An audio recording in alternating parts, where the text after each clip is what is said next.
Hello and welcome to Leaders of Tomorrow, India's only daily television platform for small businesses. Now, over the past 7 years, we have understood what matters the most to you, the entrepreneur. And in year 8, we're taking two of your most pressing concerns head on, those of funding and mentoring. On tonight's episode, as a part of our special series, Valentine's presents Undaunted Greats, the focus is on PC Musthafa of ID Fresh. On the other side of the break, Vianaar Homes and Arnab Kumar of NITI Aayog join us tonight.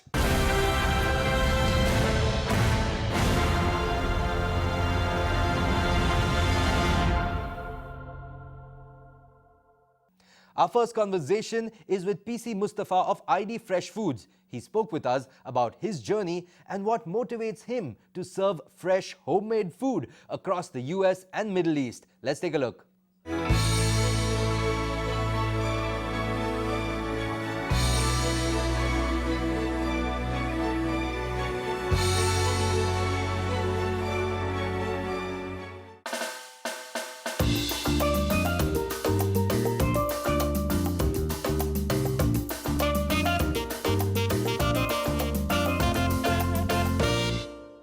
It was so good to have you here in studio with us, talking about your entrepreneurial journey. And it's been a fascinating journey.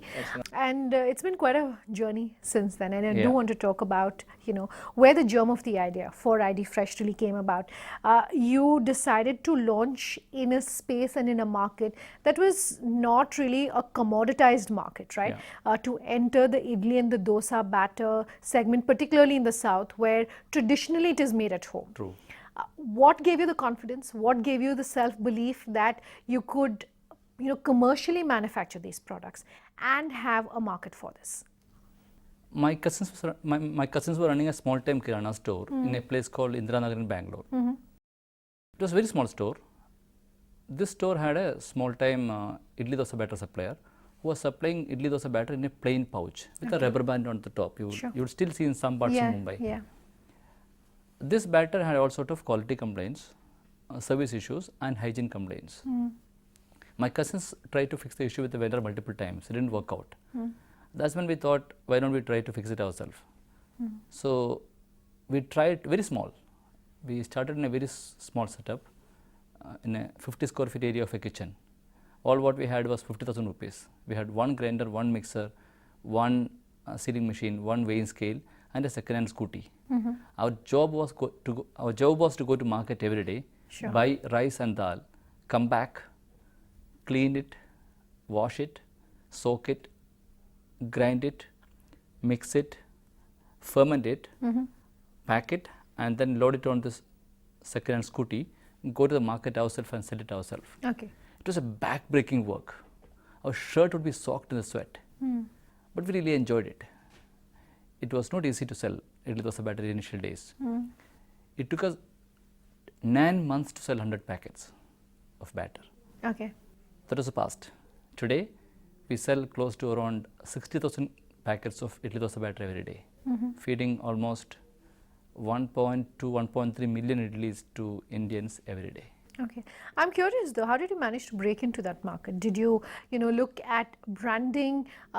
Your product would have been higher price than what was the locally available variant. So then how did you communicate the benefits, if I can call it that, of going with a brand versus going with, like you were saying, quality complaints of the existing products that were there? So I think for any product to be successful, the product has to be the hero. So we made sure that the product is a hero. We ensured the right quality raw material is being used consistently every time, and the right process is established to manufacture large volume. That really worked. Second thing, we focused on the packaging. Sure. We brought in, interesting packaging from day one to ensure that consumers do value a branded product. Sure. And willing to pay a small premium for that. And third, we focused on the availability. What I strongly believe is, especially for products like idli dosa batter, where we are trying to create a category, availability creates demand. Okay. Right? Okay. It is not the traditional economics of supply chain curve. Supply creates demand. So we ensure that the products are available across the stores, and thereby people tried, became word of mouth, and we built this brand. Okay, so you basically created the market for your products. Yes, for every product that we are into, the category that we are into, we create the category. Okay, so based on that experience, based on the fact that you're saying, you created the market, there was a certain premium that was attached to your products. Yeah. There was, of course, a certain, and your products are known for the quality and Yeah. the consistent quality that you provide across all of your products, across no matter in which shop you're picking your products up from.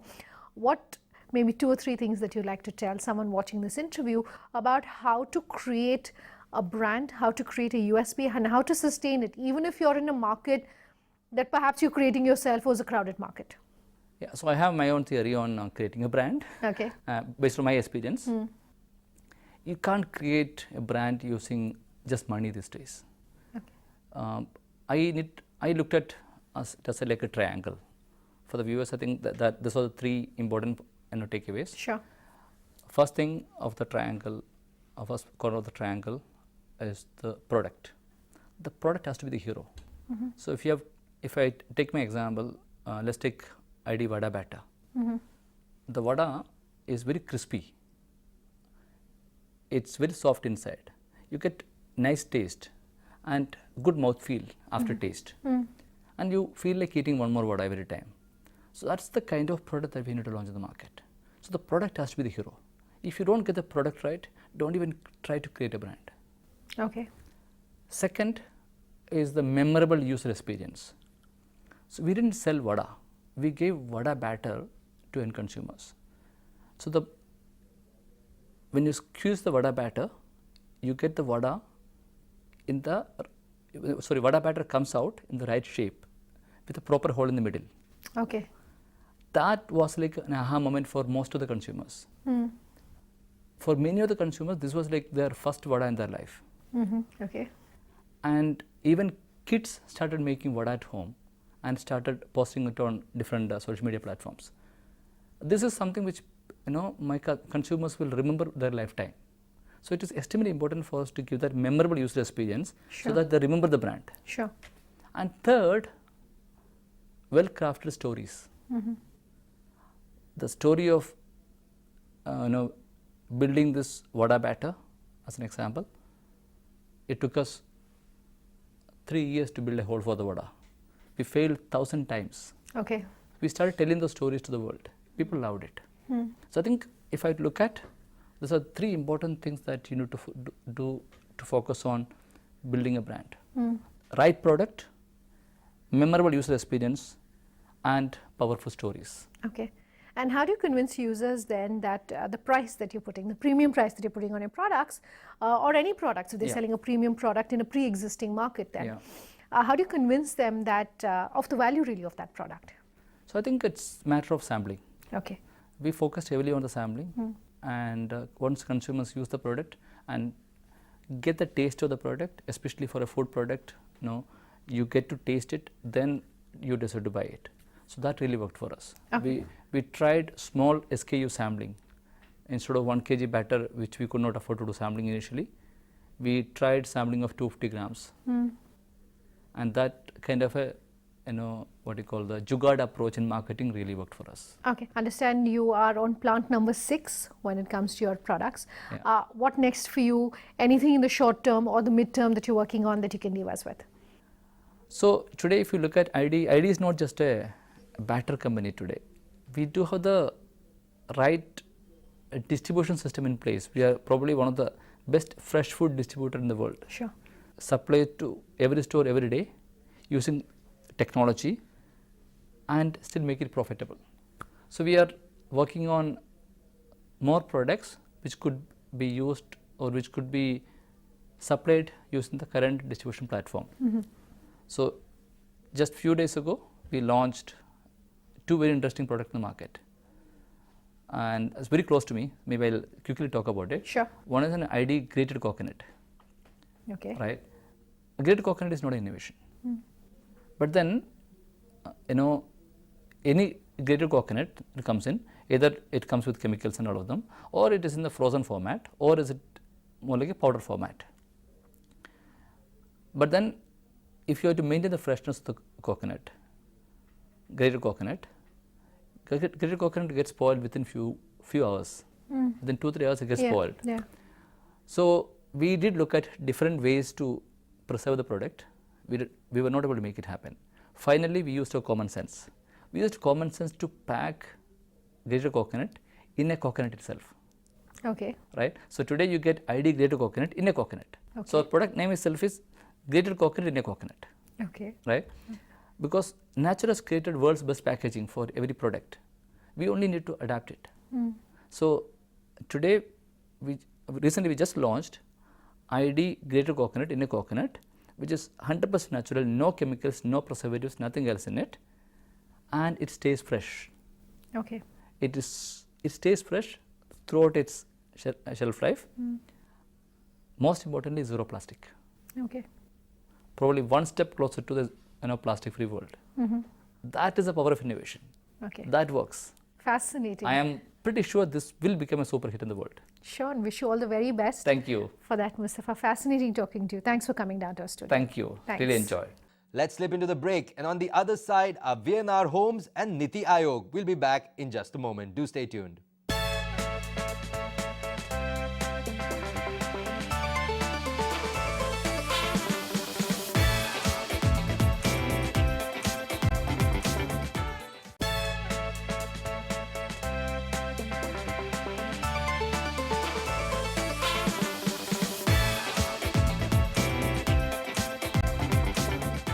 Welcome back to Leaders of Tomorrow. Now, our second influencer conversation tonight is with Vianaar Homes and Arnab Kumar of NITI Aayog.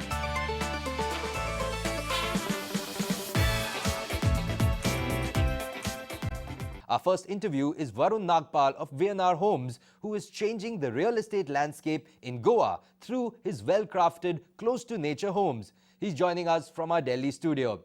Hi Varun, thanks so much for joining us. Why did you choose Goa as your base for developing your firm? And how did you come upon the idea of developing structures classified as affordable luxury homes, a term that seems quite paradoxical in itself?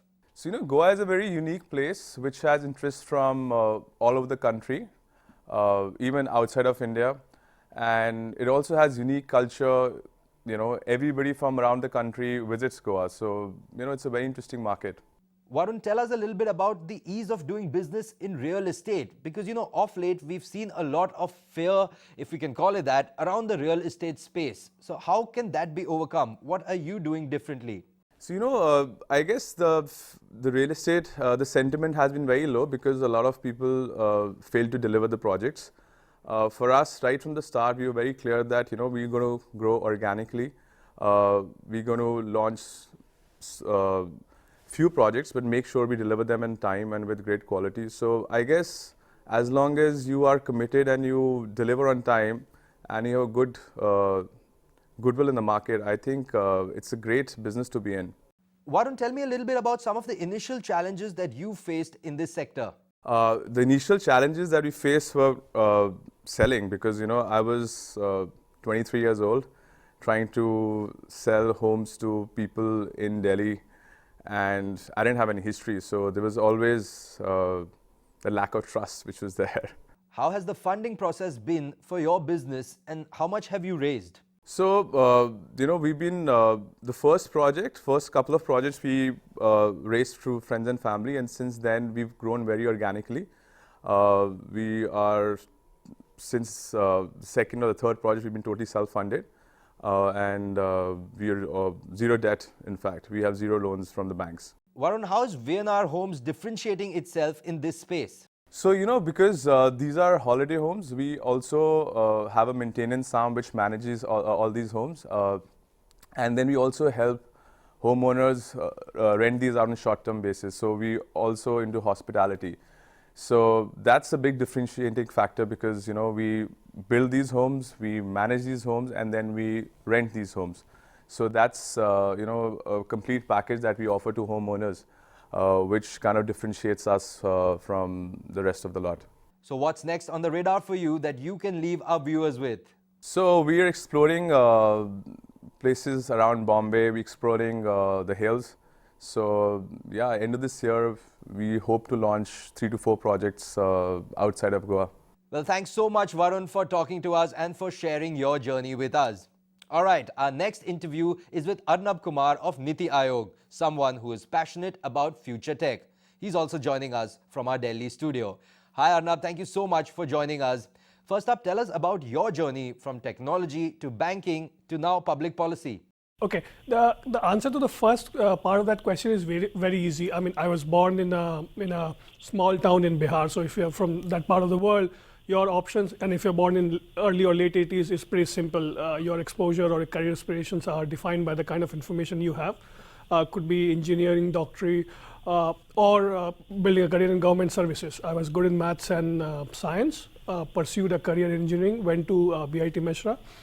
Loved computer science and started a career in one of the large tech companies, Oracle. Absolutely enjoyed it. Was given an opportunity to travel the world, write product development from an early stage and lead teams. The transition to banking was a slightly convoluted one. In 2009, I visited Wall Street for the first time and said, this is where I want to build a career in. So through a business school degree from Indian School of Business, a CFA degree, and eventually through working for Deutsche's Singapore office, Hong Kong office, I landed up on Wall Street, Deutsche New York, covering financial institution and fintech team. When I did reach Wall Street, I asked myself, what could be the next Everest I should be targeting for? And this is where I thought maybe I should give a couple of years to building large-scale solutions, doing billion-scale interventions. The intuitive answer was come back to India. The opportunity that was presented to me was fantastic. I was part of a team that was called to set up Atal Innovation Mission. For the first time, people from private sector were asked to lead an innovation and entrepreneurship mission for the government of India. Fantastic opportunity. So for that, I came back and in the past 3 years at NITI Aayog, having worked on innovation, entrepreneurship, and now in areas of emerging technology, have absolutely loved it. Talk to us about frontier technologies and your approach to this at NITI Aayog. Why is artificial intelligence so crucial in your opinion that the country's think tank body is choosing to focus on it right now? Absolutely. So when I was setting up Atal Innovation Mission, I had an opportunity to travel across India with a new lens of what I had seen across the world also. And what I understood was what is happening in India is completely different from the kind of challenges, problems, etc., or the kind of opportunities you will see in a developed nation. India has a very unique theme. The kind of opportunities that we have and the kind of levers that we have to address this is completely different. So with the able guidance of our CEO, Mr. Kant, and my boss at NITI Aayog, Ms. Roy, we started this practice at NITI Aayog called Frontier Technologies, where we focused our efforts in artificial intelligence, fintech, blockchain, and Industry 4.0, with a theme of how do we use these kind of technologies, which could be answer to solving some of the biggest problems that we have, not in a linear way, but in an exponential way, and address some of the bigger themes that we have in this country. We started with smaller pilots and we built on that by building strategy, etc. For us, artificial intelligence, I mean, the kind of advancement we have seen in AI in the past 10 years, more specifically in machine learning, was a very intuitive adoption for us from an India perspective. We have seen our country as growing from a data rich to very soon becoming a data intelligent country. And it also has the power to solve some of the biggest challenges that we have in focus areas like healthcare, agriculture, education, etc. When it comes to problems of access, availability, and affordability. It could be in healthcare, where we may not have the right number of doctors or nurses or number of hospitals across India. So how do we make sure that we augment our limited capability in these areas by building solutions that can make sure that access to quality healthcare, access to information, access to education is available across India in a rather uniform manner. So these kind of technologies and AI specifically is one lever to address this. That is what we have been working on at NITI Aayog. Our approach has been very simple. We understand some part of technology, but our strength is in curating these technologies at billion scale. We find the right set of partners. We find the right use case, and in some cases we find the financing methods to make sure that we start on initiatives. We also do a lot of strategy work to make sure that where these technology areas could be fit in to solving some of our bigger problems. Arnab, you've previously mentioned that global GDP could be higher by 2030 if AI is leveraged. So I want to talk to you about AI's use in the domestic context, particularly for small and medium businesses. How should entrepreneurs use future tech in their business, and how are they doing it right now? Can you share some examples? So if you read through the studies that have come out, so the opportunity through artificial intelligence interventions for India by 2035 is close to $1 trillion, and it has the potential to add 1.5 percentage points to India's GDP growth. This is a huge opportunity, and the opportunity has three levers. The first lever is the pure economic opportunity itself. The second aspect is augmentation, and specifically in areas of societal importance and ensuring inclusive growth. And the third aspect is once you establish India as a breeding ground for technology, new technology interventions, AI could be one of them, then you attract the best of talent from not only India but from across the globe to address that. Now when it comes to enterprises, now it comes to small and medium businesses, the first aspect of all AI interventions would be in area of making sure that you are data sufficient. You have the right kind of information on which you could build your AI solutions. So that is one area where we are working on, making sure that you have the right data infrastructural tools available for you to make sure that you train your models. The second aspect of it is having access to advanced AI-specific computing infrastructure, which is probably different from the traditional, what you say, high-performance computing that you would see. So making sure that you have access to that, and in then you have the right research and development ecosystem, so that the best of algorithms could be A, developed for India, or B, could be adopted for India. And through this, we want to make sure that we have the right set of people focusing on the biggest challenges in India by building sophisticated state-of-the-art research and innovation centers, which focus both on pure research and applied research, and also making sure that we have the right set of incentives and the right set of policies to make sure that adaptation happens at a large enough scale. Well, thank you, Arnab, for sharing your thoughts with us on Leaders of Tomorrow. That's all the time that we have tonight. If you have any feedback for us, here's how you can get in touch with us. Our contact details will be up on your screen in just a moment. Do get in touch. We love hearing from you. Thank you for watching and have a good night.